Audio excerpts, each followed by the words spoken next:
What is going on, guys? Welcome back to the channel, previews and vlogs. Thanks for coming back. Don't forget to subscribe to the channel. Alright, so first of all, I want to apologize for the noise. I got my neighbors out there. They're doing some roofing out there, changing the roof. I think everybody's already done it. Mine's a newer house, so I don't need to get that done. But sorry for the noise. That's those guys out there. Anyway, so on today's video, we're going to be actually looking at something I just received that I talked about on a previous video, and that is the intake from ZZP. They just came out with it. Of course, I already unboxed it as soon as I got home. I was able to take a look at it, and I wanted to open it up. I've been waiting for it for a while already. So as soon as you unbox it, of course, you have this little package which has the instructions in it and a ZZP sticker.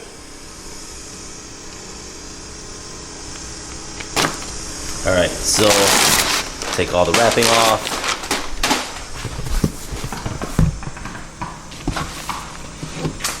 And we have the 2 air filters for the car here. It's one of them. And the other one.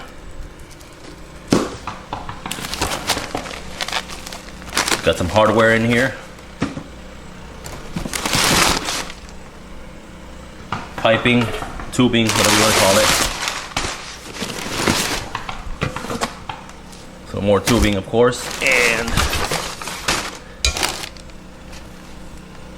more tubing, more stickers.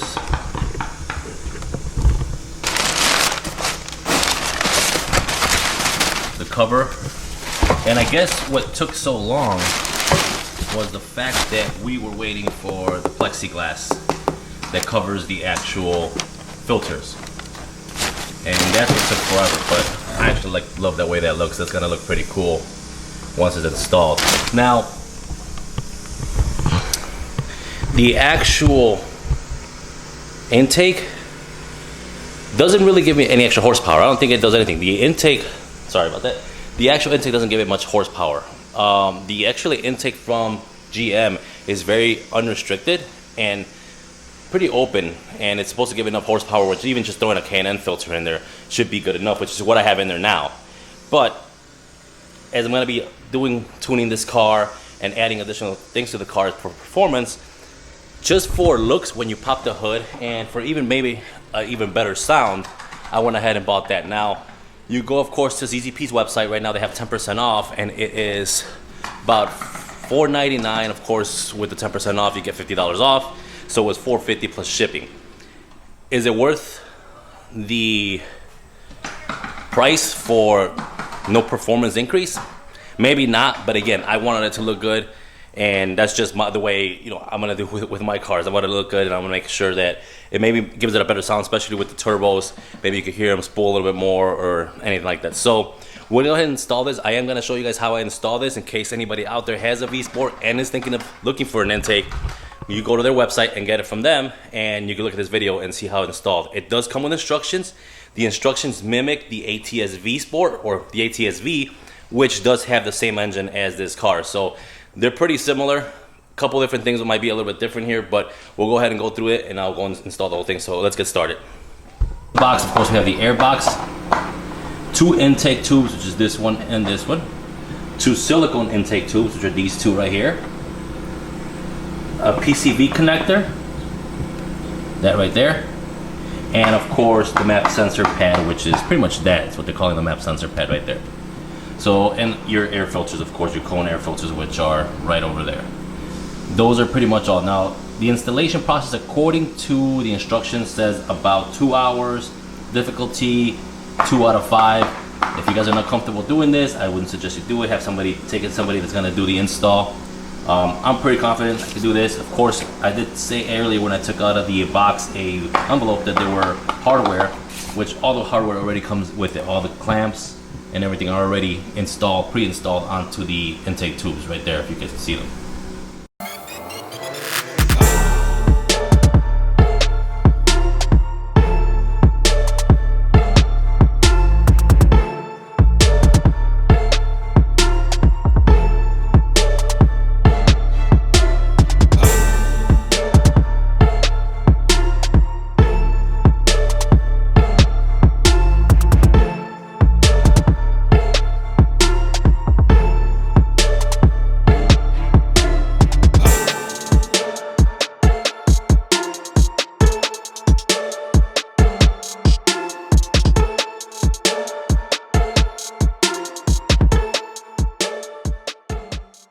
so I've been working on this pretty much on and off throughout the day for the simple fact I have my son's baseball game earlier today and stuff. So things to do. I got a family reunion later today.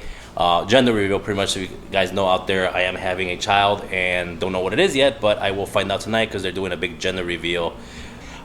So as I've been working on this, I've been kind of trying to go through the process, but it's become a pain because trying to keep the camera steady as I'm doing all this.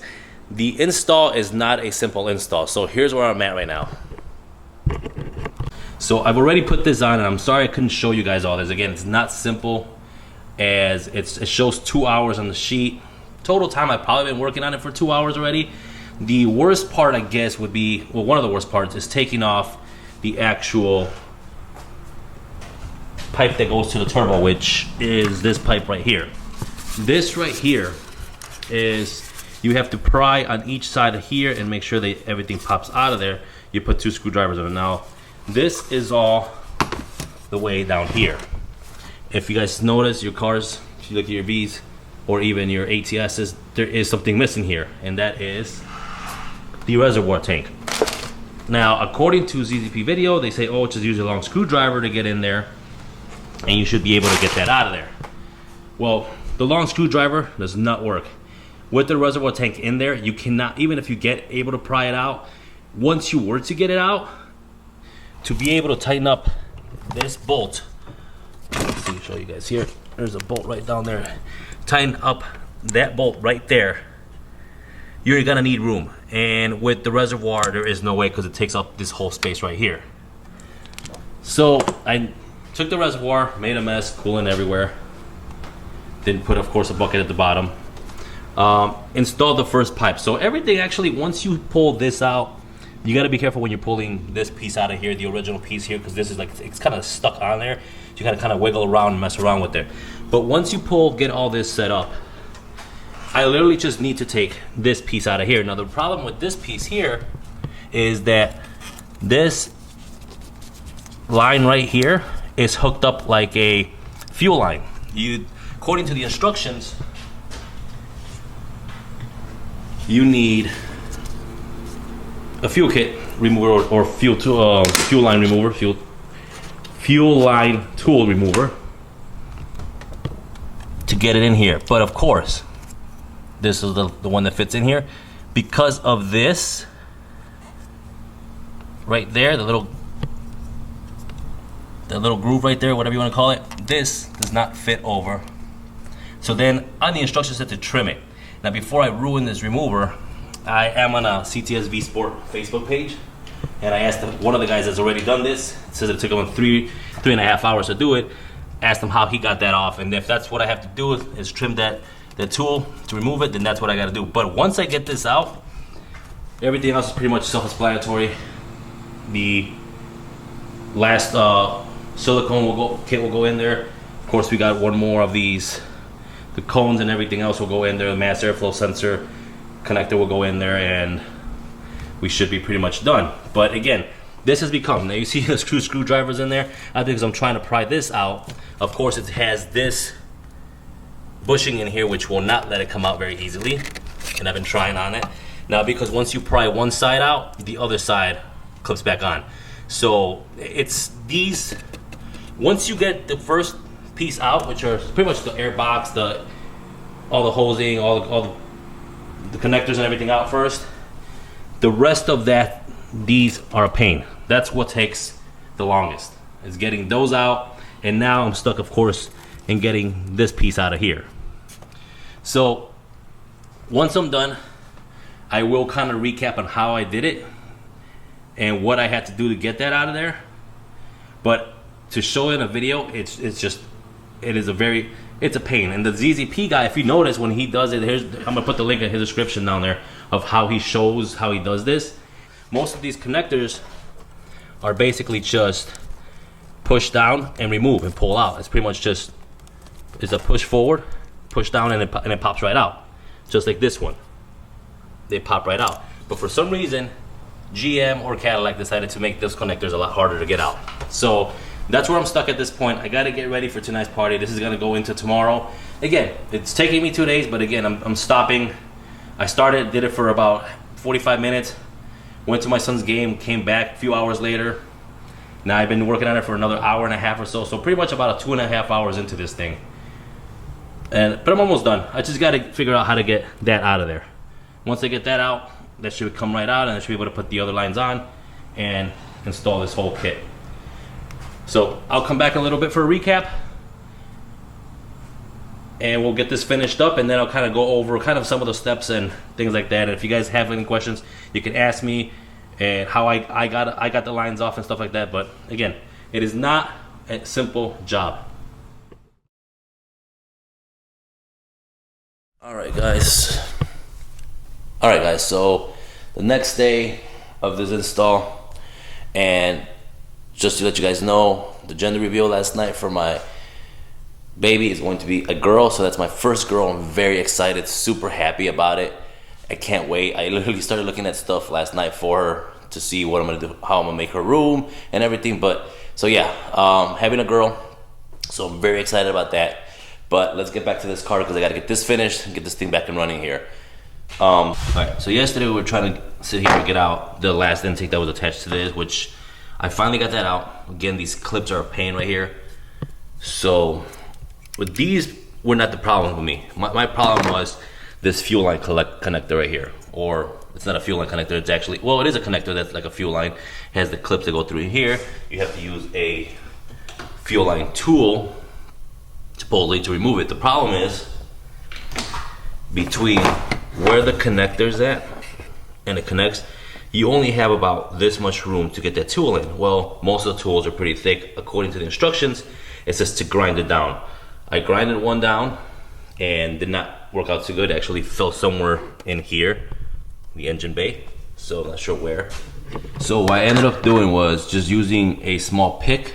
And this morning, you know, sometimes after when you're working on a car and you kind of just leave it alone for a while, you go back to it and you just kind of get a better idea. I use a small, just pick right here and kind of pry it around it and pulled. As I was prying, I kind of pulled up and it finally just unsnapped and it came apart. And I could finally use this, finally actually get this thing done. So this side over here again, you remove this, remove the expansion tank for the coolant, or whatever you want to call it, reservoir for the coolant.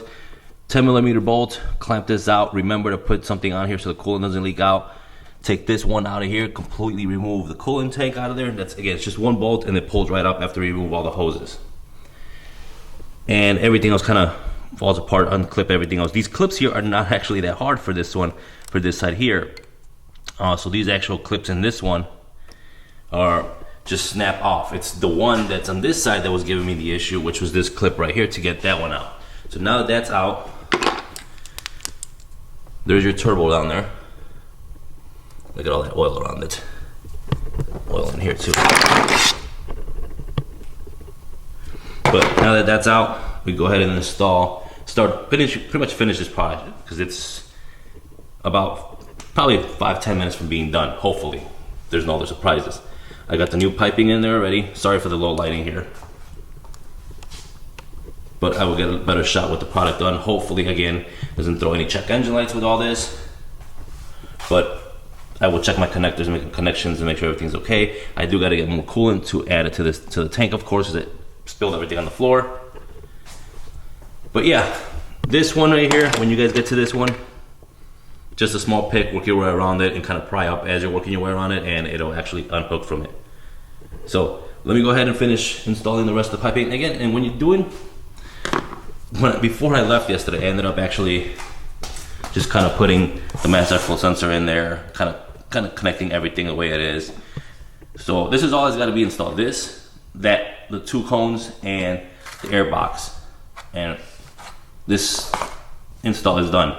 Total time that I actually worked on the car, I'm gonna say probably about 2.5 hours total. Between when I started, went to my son's baseball game, came back, worked for an hour and a half on it, went to the gender reveal party for my child, and pretty much this morning, literally actually I woke up this morning, came down here, worked away, I mean maybe less than 5 minutes I actually popped it out. Yesterday I was so frustrated I couldn't get it out that it was taking me forever to get it out. So in less than 5 minutes I actually got pried it on and figured it out and got it out. So now let's go ahead and I'm gonna finish this thing. I'm gonna show you guys the finished product, and that's it. So, and then we'll go for a ride in the car, see how it actually feels. All right, guys, so finished product. Got cooling back in the system. Everything's tight. I went over it a few times. Actually, I'm gonna zip tie those there, but everything looks good at this point. Haven't started the car yet.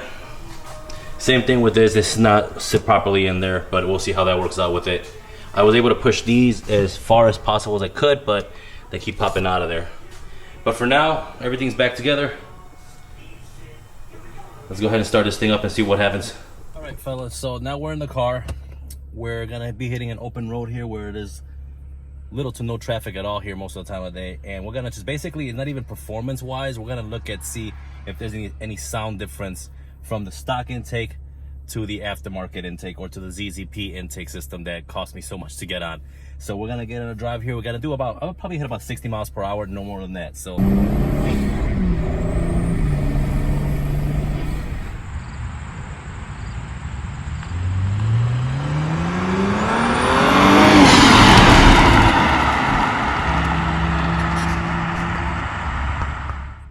All right, so at the end of the whole thing,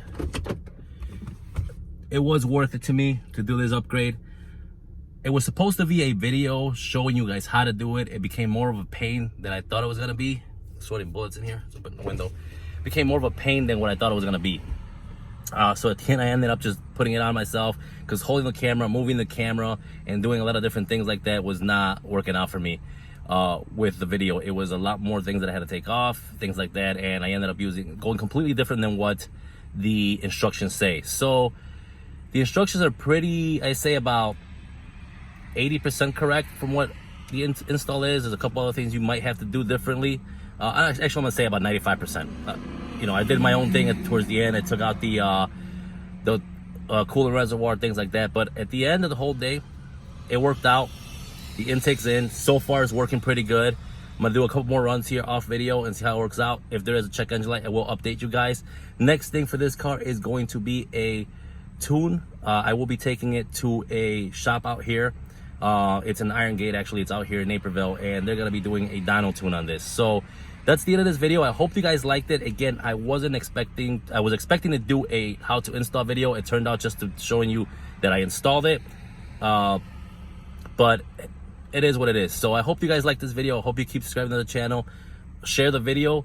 If you guys are CTS V Sport owners and you want to do this install, I'll give you some pointers if you guys want to comment at the bottom, as much as I can help you. But there is, I will also put a link for the ZZP video that they have on how to install it as well, even though they're kind of vague and don't show you some of the steps and the process in actually going through all this. So again, hope you guys like this video. Don't forget to subscribe to the channel. I'll see you guys next time. Peace.